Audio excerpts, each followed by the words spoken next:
Bonjour, je suis Philippe Fabry, bienvenue dans votre bulletin géopolitique du 11 au 18 juin 2023.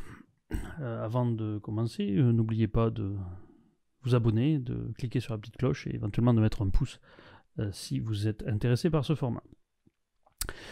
On commence avec le Moyen-Orient, Turquie. Malgré les diverses concessions proposées par Stockholm pour obtenir l'approbation de la Turquie à son adhésion à l'OTAN, Recep Tayyip Erdogan a déclaré lors de la réunion du mercredi 14 juin à Ankara que ces mesures n'étaient pas suffisantes. Je rappelle que Erdogan reproche à la Suède d'abriter des terroristes du PKK ou liés à ce parti. Et à ce titre, en dépit des mesures qui ont été prises judiciaires, notamment par la Suède, pour montrer qu'elle a à cœur de ne pas laisser des gens éventuellement coupables d'activités terroristes errer sur son territoire, eh bien, la Turquie estime toujours que ce n'est pas suffisant comme effort pour accepter, pour lever son veto à son entrée dans l'OTAN. La réalité, c'est qu'il est probable qu'Erdogan recherche en fait à forcer la main aux Américains pour que ceux-ci acceptent de leur vendre de nouveaux avions de combat et qu'il ne donnera son accord qu'à cette occasion-là et que finalement l'affaire suédoise est plutôt un prétexte qu'autre chose. Par ailleurs, dans l'espace kurde de Syrie, les opérations turques semblent reprendre lentement, plusieurs mois après les séismes qui avaient figé la situation. Des bombardements ont eu lieu et 16 personnes sont mortes dans les frappes turques, d'après l'Observatoire syrien des droits de l'homme. En Iran, le réchauffement des relations avec l'Arabie saoudite se poursuit. Le chef de la diplomatie saoudienne s'est déplacé à Téhéran, chose qui n'était pas arrivée depuis 17 ans. La prochaine étape devrait être normalement un déplacement du président iranien Ebrahim Raïssi à Riyad, mais pour l'instant, aucune date n'a été donnée en ce sens. Autre effort diplomatique lancé toujours dans ce momentum un peu d'assertivité iranien. Le président iranien, précisément, Ebrahim Raïssi, donc, a entamé une mini-tournée en Amérique latine. Il est arrivé au Venezuela lundi 11 juin, soulignant que les deux pays étaient des amis en des temps difficiles. On se souvient qu'il y avait un vieux lien entre le Venezuela et l'Iran, entre État paria ou semi-paria. On se souvient des visites de Mahmoud Ahmadinejad auprès d'Hugo Chavez. Lors d'une déclaration faite au palais présidentiel de Caracas aux côtés du président vénézuélien Nicolás Maduro, M. Raïssi a déclaré « Nous avons des visions communes, des ennemis communs ». Par la suite, il doit se rendre à Cuba et au Nicaragua, deux autres alliés stratégiques qui s'opposent aux États-Unis. Avant son départ de Téhéran, M. Raïssi avait déclaré à l'agence de presse IRNA « Ce voyage peut être un tournant pour améliorer le niveau des relations entre nous et les pays d'Amérique latine ». Il a également souligné que la coopération entre l'Iran et ces pays s'était développée au cours des 2 dernières années dans les domaines de l'industrie, de l'agriculture, de la science, de la technologie et de la médecine. La dernière visite d'un président iranien à Cuba et au Venezuela remontait à 2016 lorsqu'Hassan Rouhani s'était rendu pour participer, ou juste avant de participer à l'Assemblée générale des Nations Unies à New York.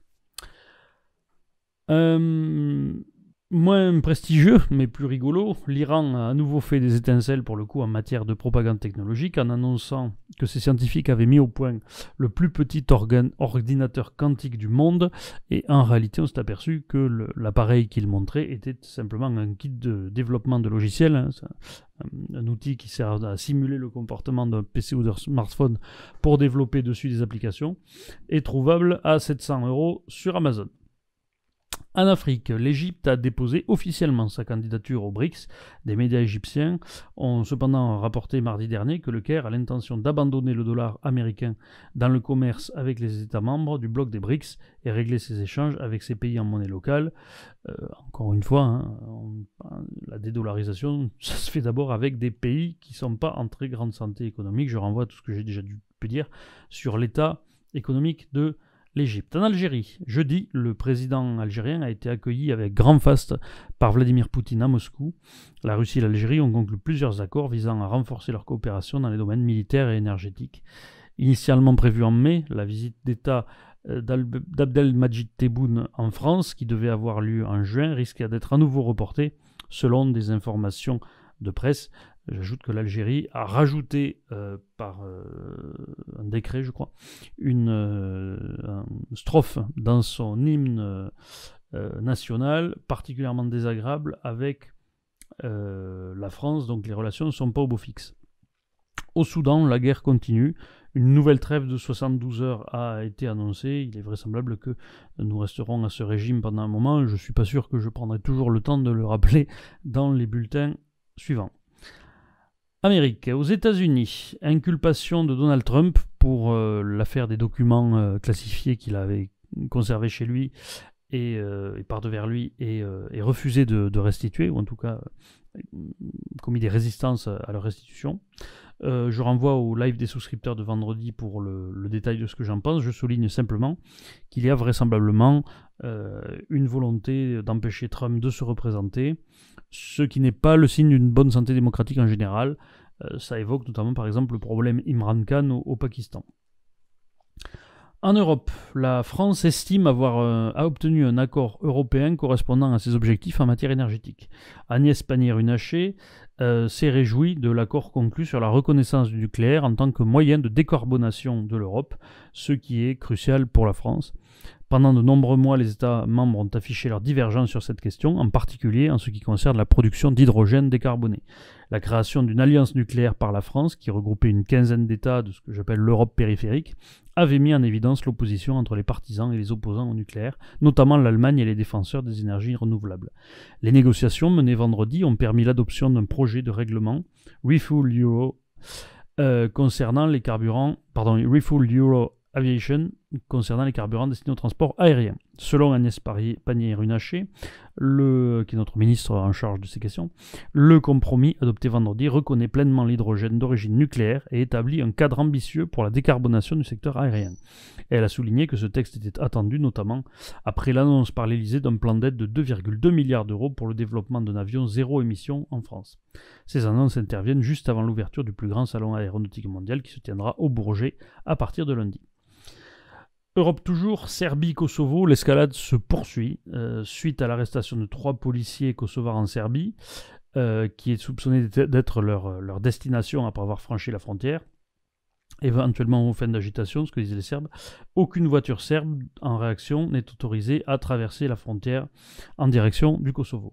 Cette décision a conduit à l'interdiction de l'importation de produits serbes sur tout le territoire kosovar.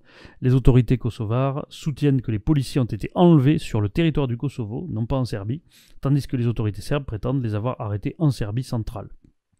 Les transporteurs de marchandises des deux pays sont les premiers à subir les conséquences de cette décision. Le Kosovo a exigé que les 3 policiers soient ramenés et a sollicité l'aide de la communauté internationale pour obtenir leur libération. Washington a appelé samedi 17 juin la Serbie à libérer immédiatement et sans condition les 3 policiers kosovars. Au moment où j'enregistre ce bulletin, la situation n'a pas évolué. Asie, le Pakistan est confronté à des difficultés financières, ça vous le savez, je vous le répète depuis un moment, mais il a reçu $1 milliard de son allié proche, la Chine, qui a donc mis la main à la poche pour soutenir ses réserves de change qui sont dangereusement basses, et alors que l'incertitude pèse quant à la relance du prêt du Fonds monétaire international. La Banque d'État du Pakistan a confirmé vendredi soir avoir reçu cette somme de la Chine sans fournir plus de détails à ce sujet. Cette injection de fonds viendra renforcer les réserves qui avaient chuté à près de $3,9 milliards ces dernières semaines. Auparavant, le ministre des Finances, Ishaq Dar, avait déclaré que le Pakistan avait remboursé $1 milliard à la Chine le lundi précédent sur un montant dû de $1,3 milliard et espérait que le reste serait également remboursé. Donc on voit qu'il faut un petit peu de cavalerie malgré tout. C'est pas forcément très sain entre la Chine et le Pakistan. L'intégralité du montant ne sera probablement pas remboursée étant donné que le programme se termine le 30 juin, mais le Pakistan cherche à obtenir une tranche de $1,1 milliard en guise de reconnaissance symbolique de ses politiques par le FMI, de ses efforts économiques par le FMI. Le pays ne parvient pas à obtenir de prêts multilatéraux ni d'aide bilatérale sans le soutien du FMI. Seule la Chine s'est tenue fermement aux côtés du Pakistan, pour des raisons que vous connaissez et que j'ai maintes fois détaillées, tandis que l'Arabie Saoudite et les Émirats Arabes Unis ont apporté un soutien ponctuel. Le Pakistan espère que la Chine acceptera de reporter $4 milliards de prêts bilatéraux, alors que le pays cherche à refinancer environ $9 milliards de prêts avec différents pays au cours de la prochaine année fiscale qui débutera le 1er juillet. Le Pakistan cherche également à refinancer un prêt de $300 millions de la Banque de développement de Chine qui arrivera à échéance le 30 juin. Le pays est vraiment de plus en plus dans la main de la Chine au plan de sa dette. Enfin, Philippines, les conseillers à la sécurité nationale des Philippines, des États-Unis et du Japon se sont engagés à travailler en trio pour aider à maintenir la paix et la stabilité dans la région Indo-Pacifique ainsi qu'à élargir la coopération en matière de réponse aux catastrophes et d'aide humanitaire. L'ambassadeur japonais Kazuhiko Koshikawa, dans un tweet hier, a publié une photo du groupe du conseiller à la sécurité nationale Eduardo Agno, du conseiller américain à la sécurité nationale Jake Sullivan et du ministre japonais des Affaires étrangères Yoshimasa Hayashi, prise après leur réunion trilatérale à Tokyo vendredi. La réunion trilatérale était la toute première entre les trois pays. Donc là, encore une fois, les États-Unis maintiennent et déploient leur réseau de containment de la puissance chinoise. Voilà ce que j'avais à vous dire pour ce bulletin. Je vous avoue que j'ai un petit peu... déjà, il y avait moins d'informations urgentes cette semaine.